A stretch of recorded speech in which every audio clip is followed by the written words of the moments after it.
Russia's foreign ministry recently announced the country would leave the Black Sea grain deal agreement that has helped bring Ukrainian grain to the world's markets over the past year. As part of its withdrawal from the deal, Russia said it would no longer guarantee the safety of ships transiting the maritime humanitarian corridor in the Black Sea. Russia claimed it decided to leave because its demands for extending the deal had not been met, but the announcement came hours after a maritime drone strike damaged the Kerch Strait bridge linking Russia to Crimea. Back in July 2022, Russian and Ukrainian officials each signed separate agreements with Turkey and the UN that allowed the export of grain from select Ukrainian ports on the Black Sea in exchange for Russian shipments of grain and fertilizers to the world markets. Russia has been referring to a number of systemic problems that need to be resolved to allow the continuation of the grain deal, such as returning back to the SWIFT payment system and a resumption of supplies to Russia of agricultural machinery and spare parts, amongst other things. The end of the grain deal will likely stoke fears of grain shortages and panic from grain importers. 57 members of former Prime Minister Imran Khan's Pakistan Tehreek-e-Insaf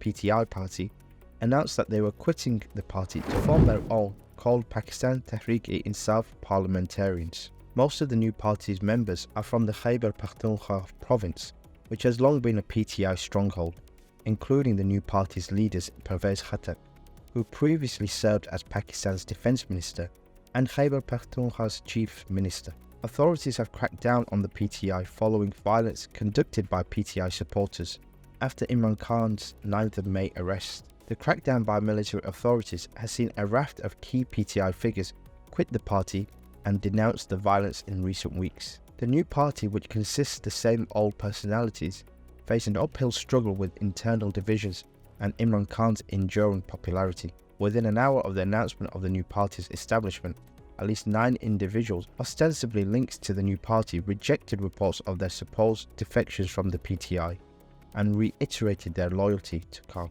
Saudi Arabia has agreed to buy Turkish drones, which will also include technology transfer and joint production in the biggest defense and aviation export contract in Turkey's history. Saudi Arabia and Turkey reached this deal during a visit by Erdogan to Riyadh as part of his post-re-election Gulf Arab tour.